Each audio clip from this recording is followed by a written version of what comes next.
Now, the B'nai says that these gilgulim, a gilgul where a person goes into a plant or an animal or a rock, is only a borrowed term. Because a real gilgul is when a person is born into a body from the beginning.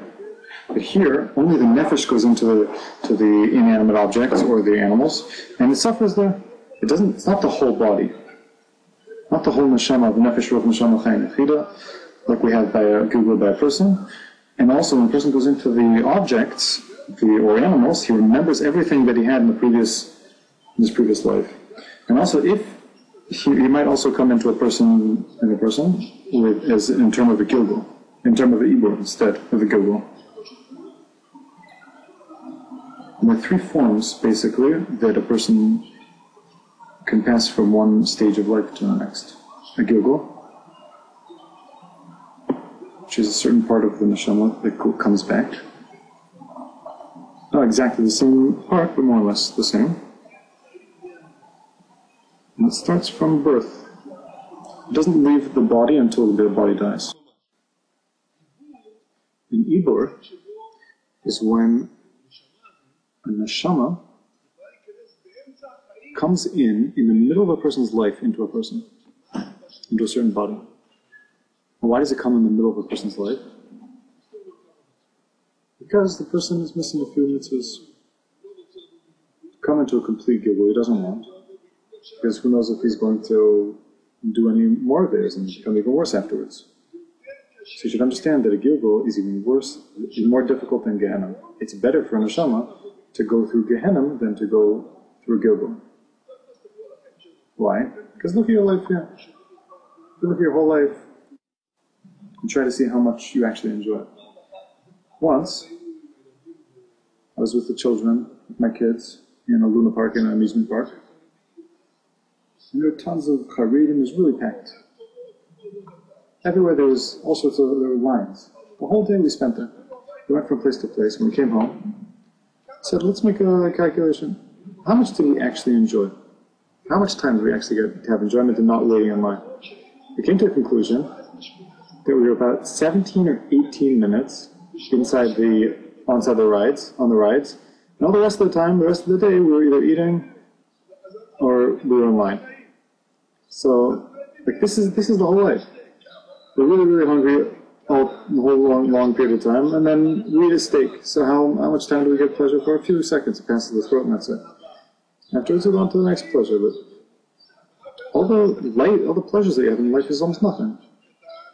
Look at a person's life. He's small. There's nothing good. Afterwards, he's in his own ability to do whatever he wants. He does things, and then afterwards you have children, little problems, big children, big problems. Afterwards you have all sorts of, you get older, and then this thing hurts, and that thing hurts, and your limbs start falling apart.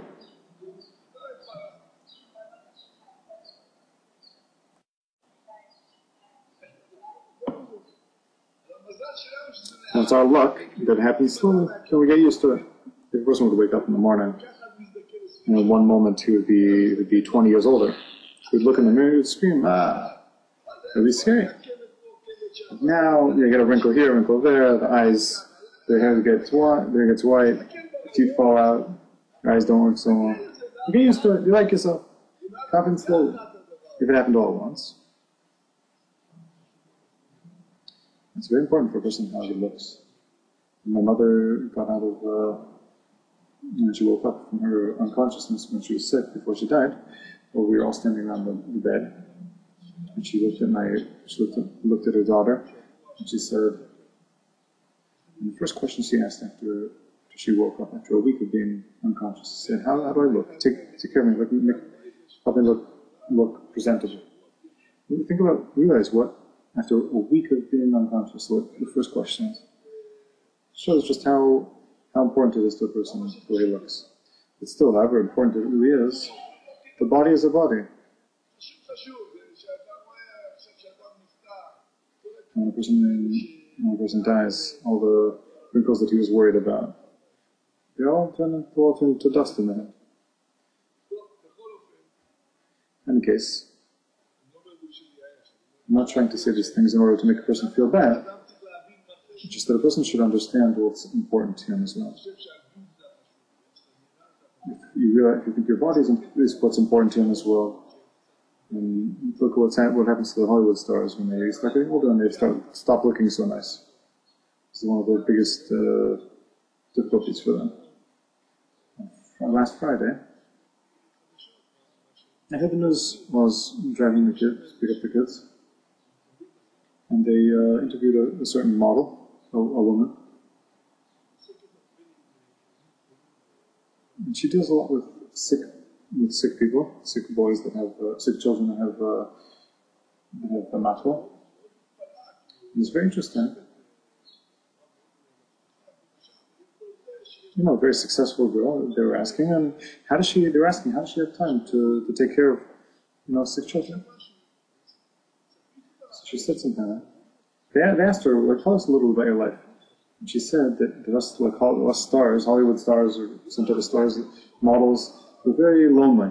There was a lot of loneliness.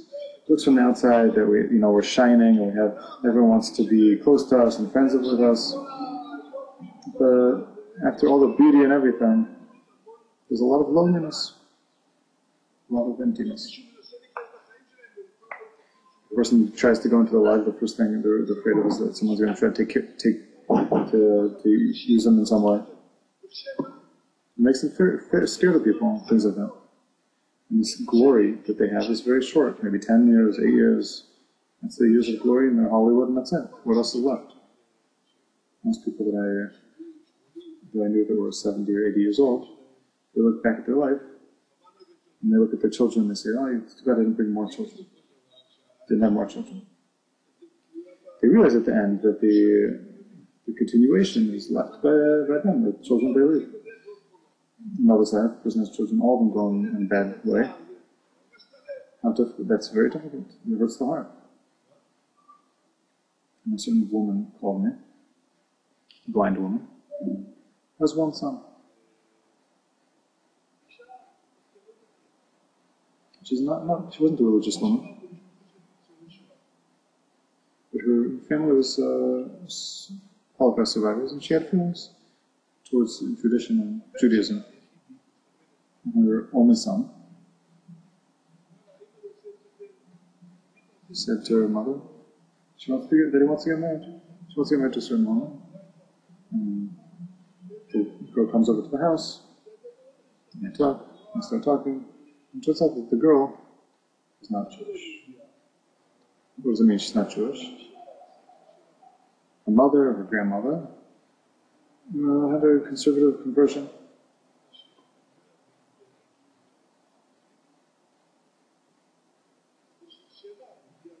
This is a difficult question. If she's Jewish or not. As far as we're concerned, it's not considered a Jew. She's not considered a Jew. And this woman was pressuring me very much. She was crying. She was trying to tell me to speak to him, to do something. And I said to her, why are you so upset? And in any case, you raised him totally not religious. What is really bothering you? So I was just trying to wake her up to see what's the big deal. To wake her up to realize what's happening. And she said, I'm not able to tell my brothers and my sisters, everyone, my whole family, that my son's marrying a non-Jew. And what's going to be left with me? He's my only son. And there's going to be nothing left from the continuation of my family, from me. His children are not going to be Jewish, and everything is going to be completely lost.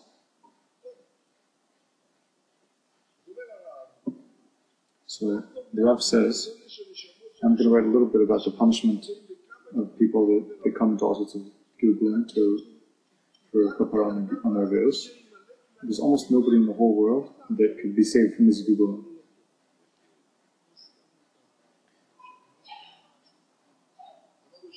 We didn't finish the options of the tikkun that we were speaking about before. The first one is Gilgul, the second one is Ibra.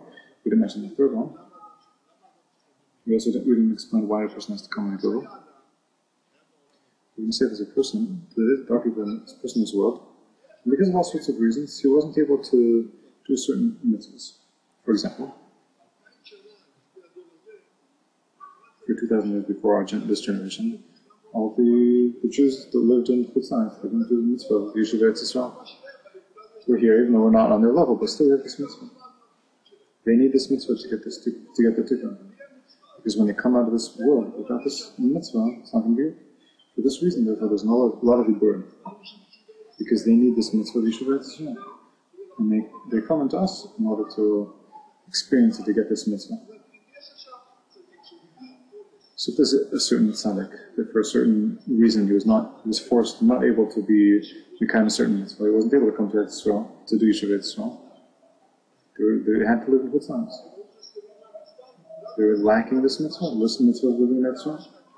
We're also looking at all the base and mikdash and all the other the mitzvahs that are dependent on the base and mikdash. When the base and mikdash comes, there's going to be a lot of people. Everyone's going to want to be a part of this. On the other side, he doesn't have to come to do it for so many affairs. On the other side, he needs these mitzvahs which he didn't complete. So then he comes into a person in the middle of his life, before he dies, in order to do this mitzvah that he's not malachin. For example, there's some rare mitzvahs like petafama.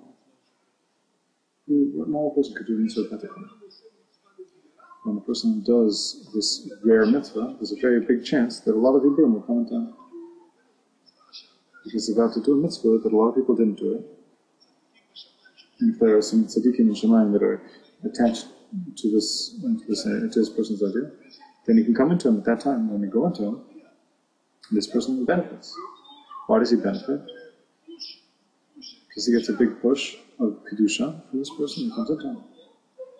And this person will stay into him, but is an Ibora, as long as he doesn't do any averes. If he's about to do averes, or specifically get angry, then the neshama won't stay inside. Why do I have to get ruined from this anger?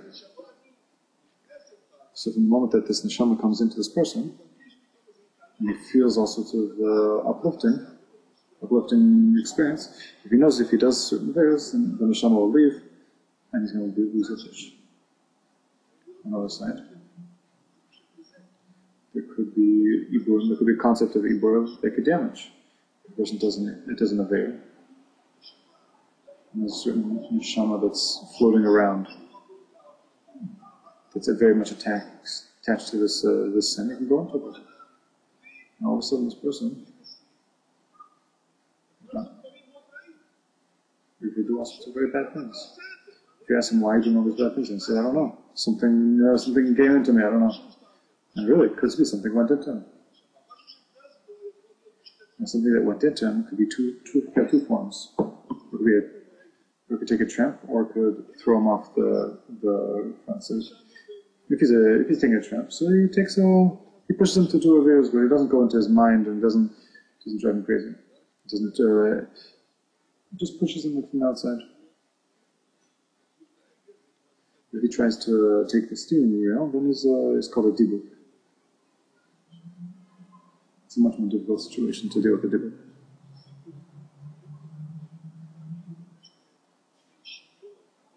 There are people with split personalities. Things like this could be because of most of the crazy people in the crazy house are people like this who have all sorts of things like this, and they give them all sorts of injections. Just to cut them down, cut them out. But they don't. If they know how to take out the dibukim, then it can make them better. There's a reason now why these spirits, these dibukim, go into a person. The person opens up an opening for them to come in. They don't come into the person. By tzaddik, they can't go in. They can't go into a tzaddik. All sorts of reasons. Could be a trauma, could be also a young person could do a big averes. Feels bad. It can also come from previous kibbuns.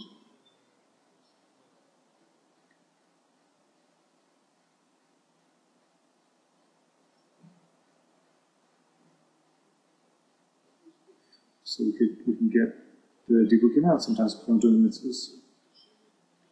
The real dibuk is very hard to get out. There are very few people that could get rid of the dibukim like the Rizal time you tell them about take out the Gilgul. And the third thing is a Gilgul that's like an Ibor. It's a medium between a Gilgul and a balance between a Gilgul and an Ibor. The person is born with his body, with the body.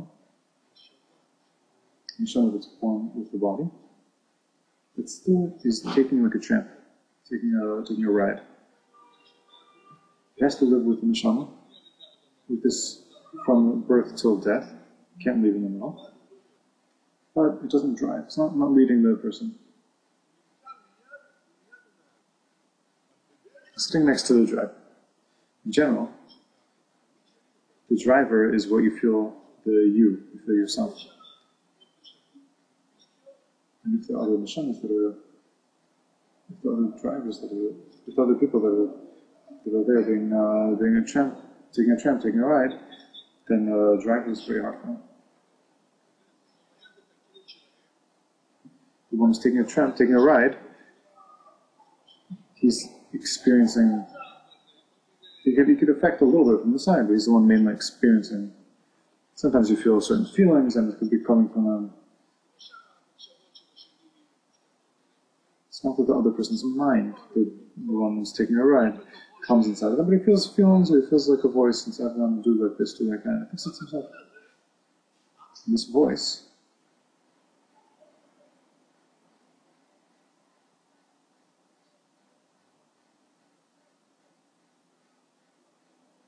certain woman in the background is saying now that she sometimes hears voices also.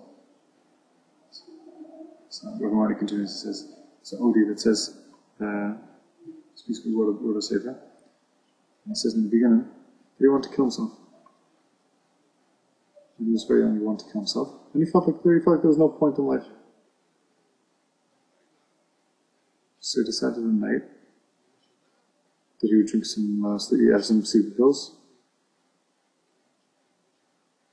Put up an alarm clock, he didn't want to bother him. He said it with 3 o'clock in the morning, I'm going to wake up, I'm going to know everyone's sleeping, and I'm going to take the pills, I'm going to die. What happened is, at 3 o'clock in the morning, he woke up. Instead of taking the pills, he said, I'm disgusted with myself. He said, if I feel bad with myself, then there's me and there's myself. Who are these people? And he started thinking for a moment before he took these pills. And he realized that our thoughts is not our neshama, it's not us. Our thoughts are like a barrier that stop us from going into the neshama. So he developed a whole sort of system how to push away the thoughts and to go inside to feel the neshama. This is what we're looking for ourselves, to recognize our neshama. These thoughts we use in order to understand Torah, and to develop ourselves. When I want to connect myself to my neshama, I have to push away the thoughts and attach to something much deeper. Many times these things, you can find the neshama and even another neshama that's blocking me from getting to my own neshama. This is the situation which is called Gilgul, that's like an Ibor.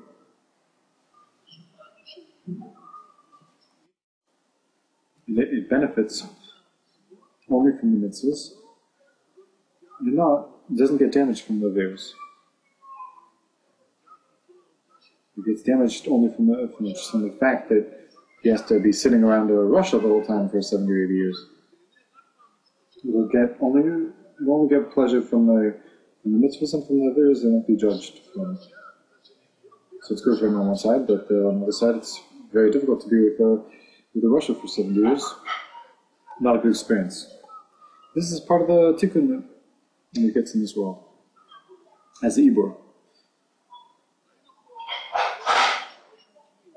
Now we see 3 different situations.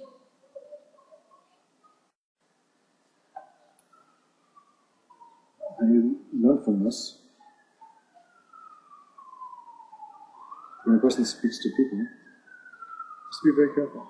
You don't know who's inside of them. even though the driver is a Russia, I didn't know maybe this person also has other neshamas that just have to pass by, that are suffering, because this is what they have to suffer to be with him. So how can you judge him? He has other neshamas inside of him, by ego.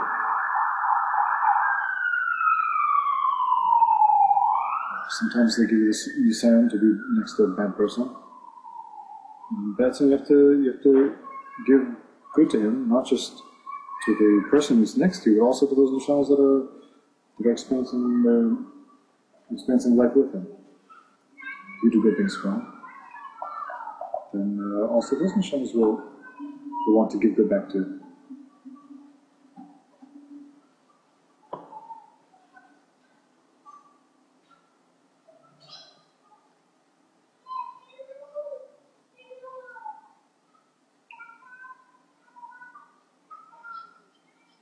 Now, our problem is we experience the whole world in a very limited way.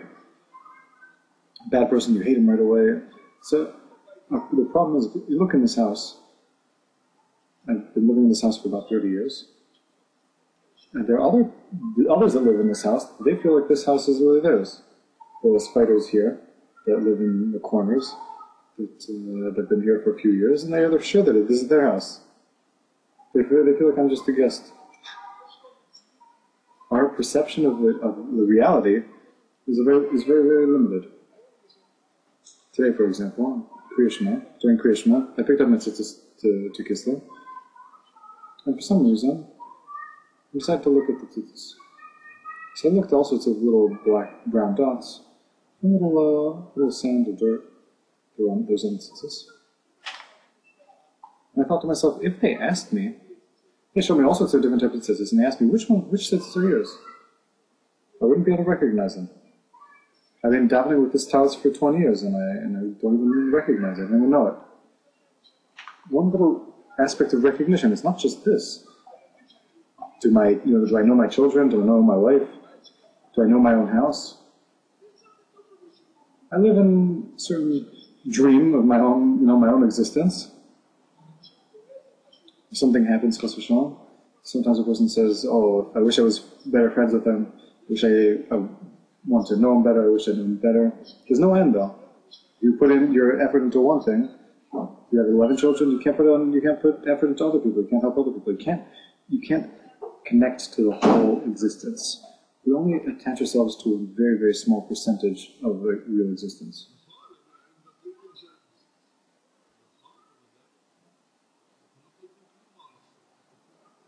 We don't really perceive anything that goes on. We're only a small fraction of what goes on.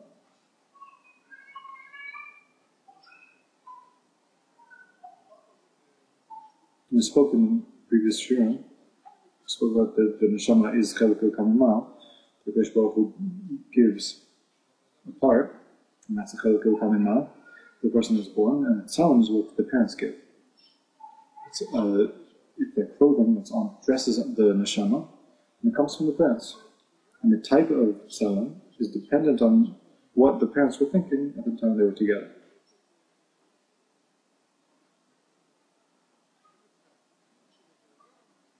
At the time they were having relations. And this, so the tikkun that a person has to do is connected to the tikkun of the parents.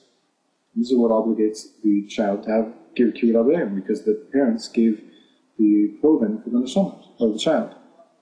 Sometimes it could happen that the neshama could be very, very great, but the tzelem could be very, very low. It could be very miserly. It could bring the neshama down very much. This is what the parents gave to him. It's like the spiritual genetic inheritance. That's what the tzelem is. And that's the main tikkun. The main tikkun of a person is to fix his tzelem.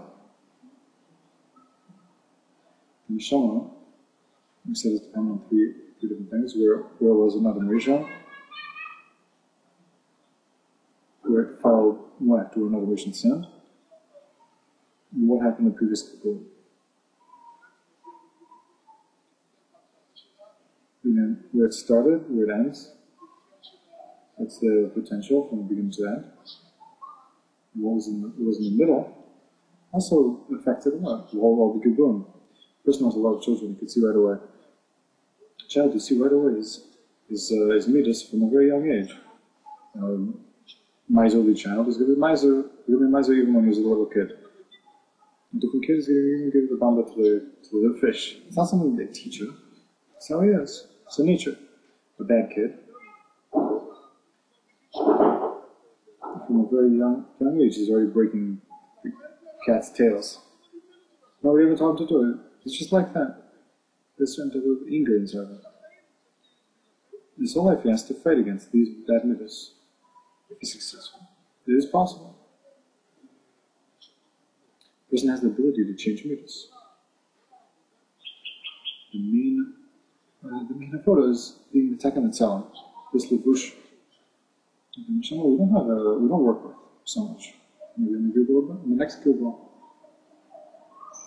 it's going to be more perfected. In this world, this Gilgal is the energy, the electricity that runs this whole show.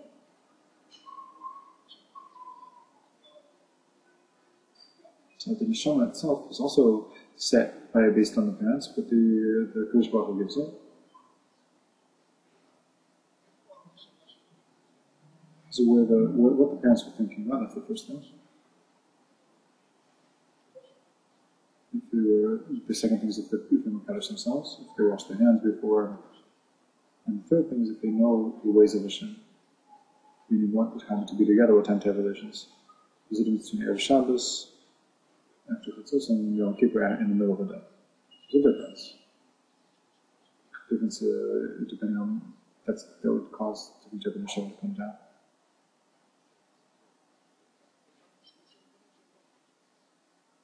These are the three factors. Hashem will be dressed up inside the Tzalim. And the Tzalim affects us more, personally, than the Neshama. If the Tzalim is very, very perfected and the Neshama is very low, then it's much easier for us, much better for us than if it were the opposite. If the Neshama is very high and the Midas went up. It's the Midas that brings us down to the ground more than the Neshama.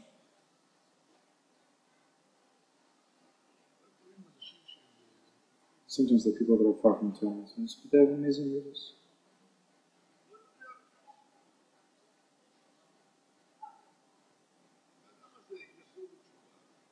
These people would be closer to children. They could go very high.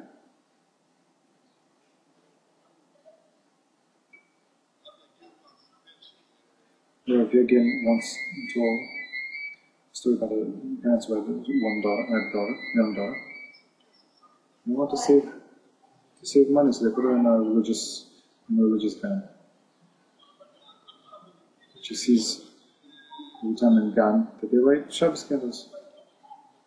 One time she saw in the house they don't light candles, so she found some money in the house and she went to Makora and she bought some candles.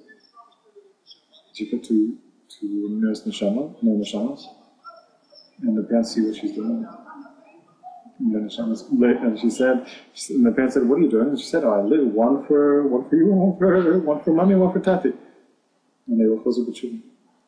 After they saw something that's very scary, and then Neshama's for people that die.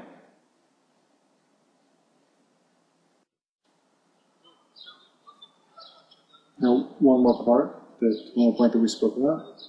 The Rizal says there are a few things that were discussed here.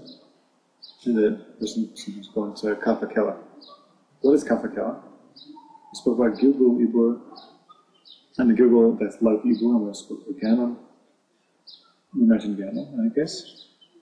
We said the Gilgul is worse than Ganon, and the worst is Kafakela. What is Kafakela? You aren't so fit to go into Ganon after they die. If a person goes into Ganon, it's out of schus. Because Ganon can only be 12 months. The person who already goes into Ganon, he finishes it, and then he goes into Gan Eden.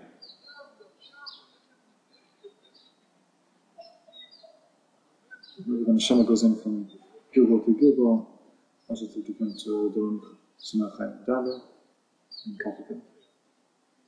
Sefer wrote Pitaya, Vida Pitaya. He dealt a lot with also the Gibun and spirits.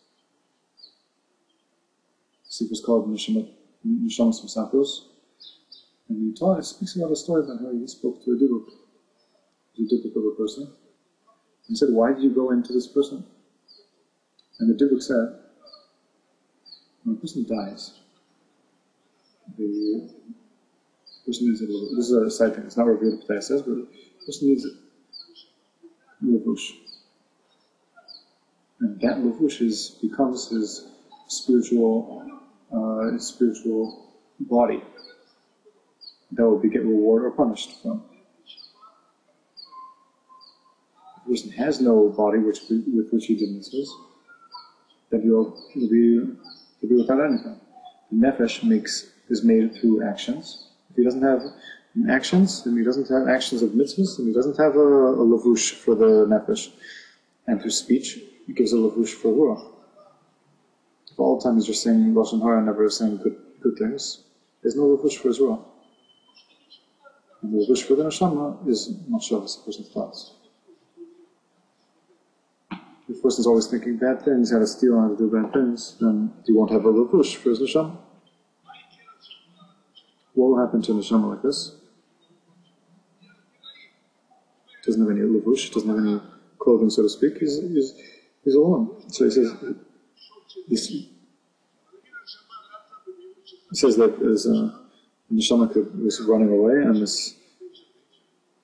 evil angels run after it with a stick of fire, and it's ready to hit the neshama. So what happens is the neshama is always running. You can't stop. When could it stop? If it goes into something. It goes into a domain, chai, and sometimes in dibur, goes into a person who doesn't want to go out. Because when it goes out, then this evil angel will hurt the dibuk.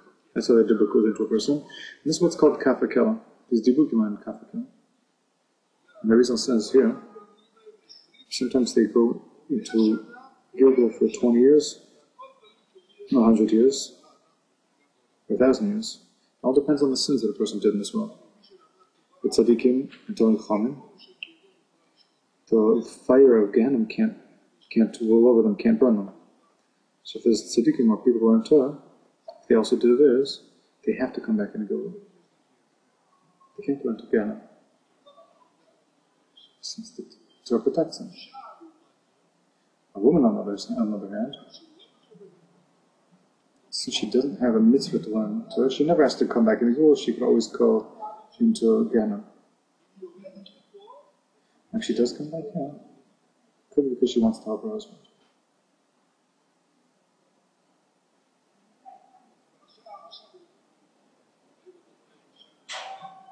Sometimes you see a married woman, and have children, and she cares more about the children than about the husband.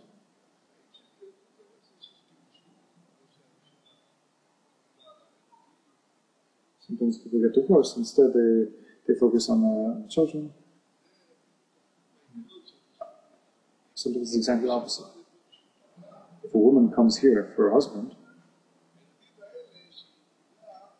then these children which she received in this world,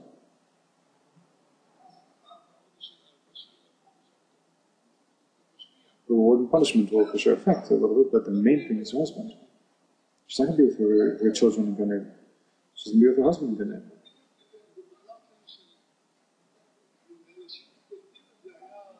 If people understood this, then people act very differently. Inside the neshamas of a man and a woman, they used to be one, and they're separated into two. The male side went into the male, and the female side went into the female. Sometimes it happens that two people come here in this world, because it doesn't necessarily mean that the person does bad at this, and they marry somebody's opposite. Most people nowadays don't marry visitors, because people do this. And since they do this, then they don't get their batzuk, they don't get their real zivug, they get someone else.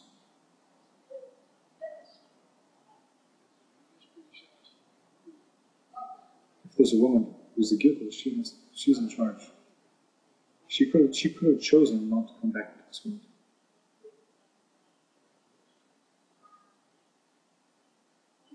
The worst is if a person chooses to come back here and not to help her husband. This Russia can often lose his own wife and get someone else.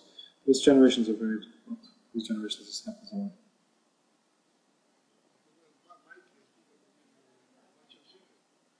What would happen here? One person takes a certain woman, and that woman is supposed to marry someone else. And someone else didn't receive her because he was also not there. Someone else comes and takes her. And so that means Shem Kedunah of the Gemara speaks of that. So the one of them doesn't have a bazug now, he takes someone else. And it's a whole chain. Each person is stealing from the next. In a generation like ours, which is full of priestess, before she gets married, she's already been with 10 men. The chances that she's actually going to find herself with a proper Ben-Zug is very small. Proper husband is very small.